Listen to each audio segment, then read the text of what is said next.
कोई कितना मजबूत है, क्या उसके पास नौकरी है, क्या उसके पास गाड़ी है, क्या उसके पास जमीन है, क्या उसके पास पक्का मकान है, उसको देखते हुए सरकार जो है योजना बनाए और उस योजना को उस SC ST OBC को संख्या के हिसाब से उसको दे, तब जाकर आखिरी में पंक्ति में बैठा हुआ व्यक्ति आगे की पंक्ति में आएगा।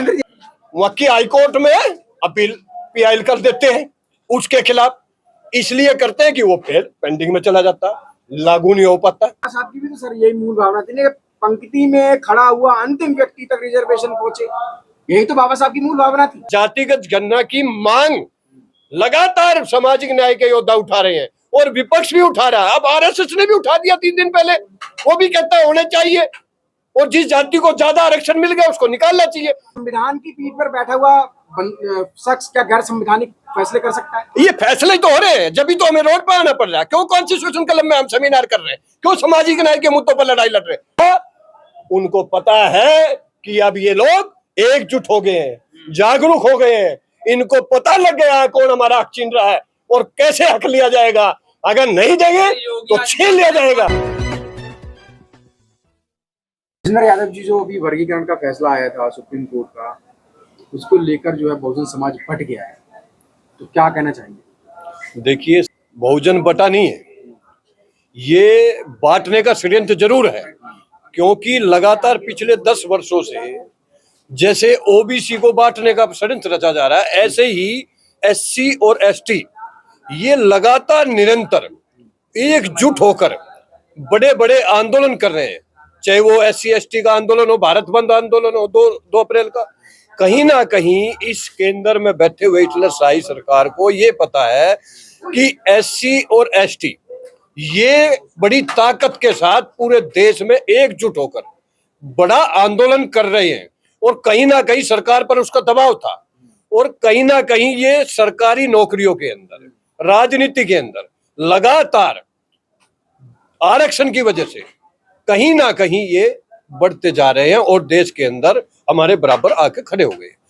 फिर इन्होंने षड्यंत्र रचा, जैसे कि OBC का क्रिमिनल लगाकर उनका आरक्षण छीनने का काम किया जा रहा है। दिल्ली में 93 का एक्ट लगाकर OBC का आरक्षण छीनने का काम किया जा रहा है।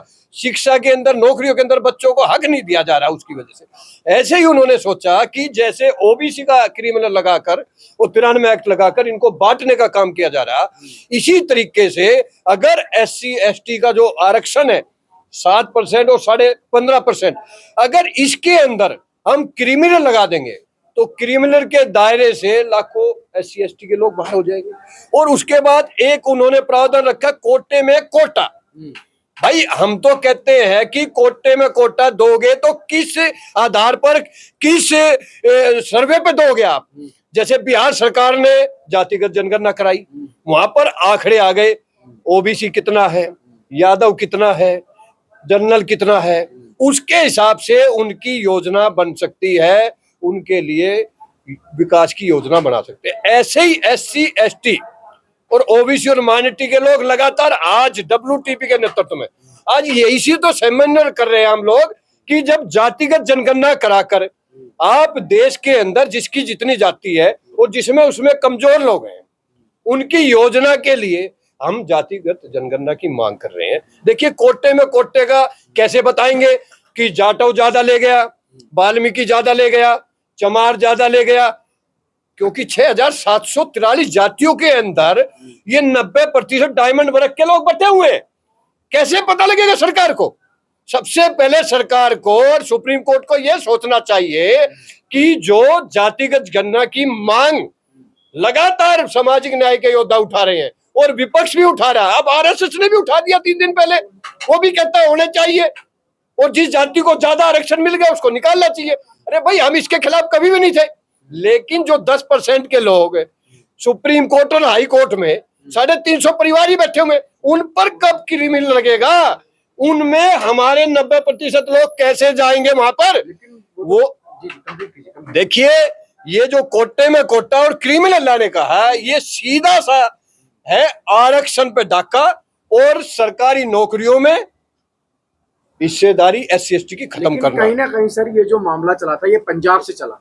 पंजाब सरकार, पंजाब और हरियाणा में ये लागू होता है और फिर इसी फैसले के खिलाफ लोग केस में चले, कोर्ट में चले जाते हैं। एबीसी ने भी जो जजमेंट देता है कि भाई ये जो फैसला हुआ है ये संविधान की मूल भावना के साथ खिलवाड़ है, फिर वो लोग सुप्रीम कोर्ट आ जाते हैं, पंजाब गवर्नमेंट सुप्रीम कोर्ट आती है।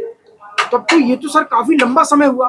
तो जो जजमेंट है उसको विस्तार से उसमें तमाम चीजें दी गई है कि आखिर वर्गीकरण क्यों होना चाहिए।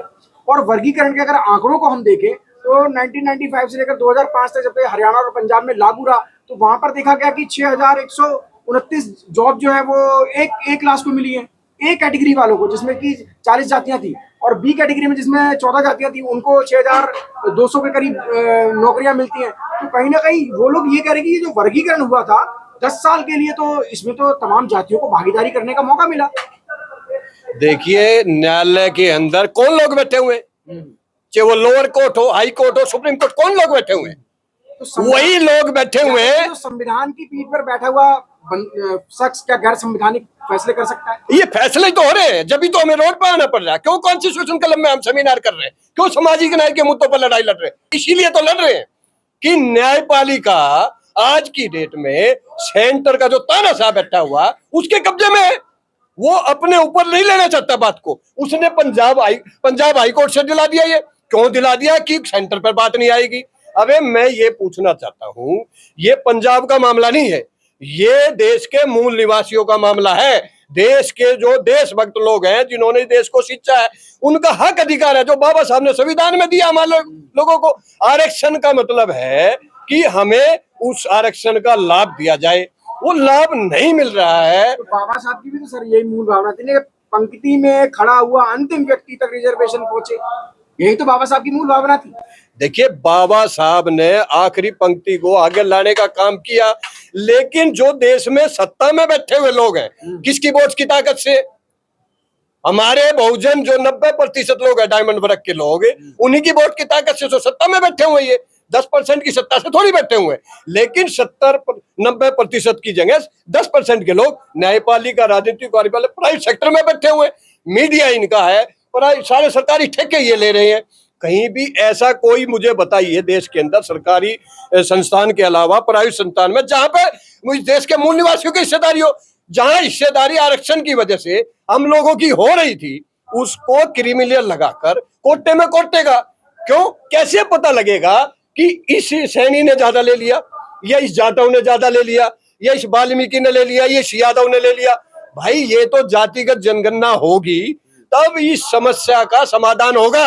और यही देश के अंदर जो लोग संविधान उठाकर जातिगत जनगणना की बात कर रहे हैं, हम वही चीज की तो लड़ाई लड़ रहे हैं। हम आज आपके चैनल के माध्यम से इस देश के प्रधानमंत्री को मैं कहना चाहता हूं, जो ये कह रहा कि क्रिमिनल लागू नहीं होगा, मैं ये कह रहा हूं क्रिमिनल की जरूरत क्यों पड़ी?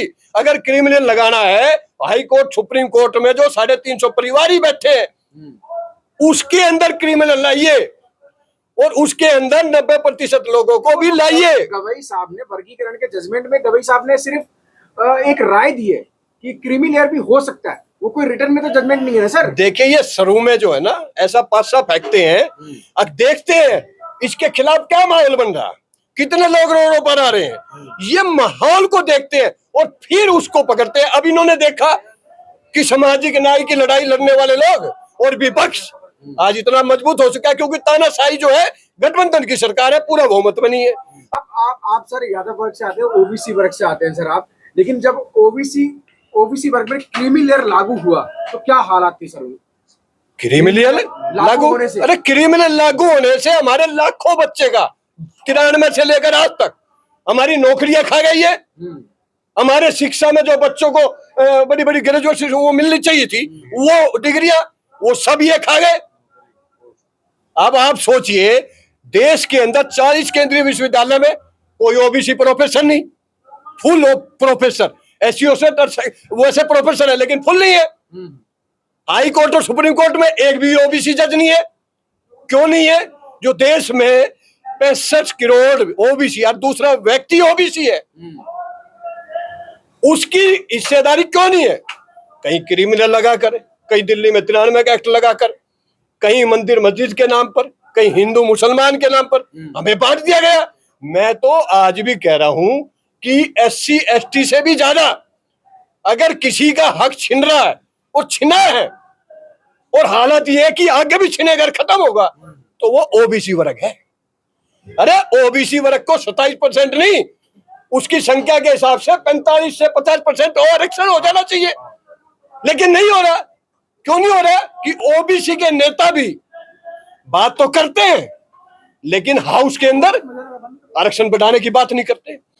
मध्य प्रदेश ने, महाराष्ट्र ने, कई, छत्तीसगढ़ ने, कई प्रदेशों ने ओबीसी का आरक्षण बढ़ाया, लेकिन वही न्यायालय जिसकी बात आप कर रहे हो, वही मन्नुवादी लोग वहां की हाईकोर्ट में अपील पीआईएल कर देते हैं उसके खिलाफ।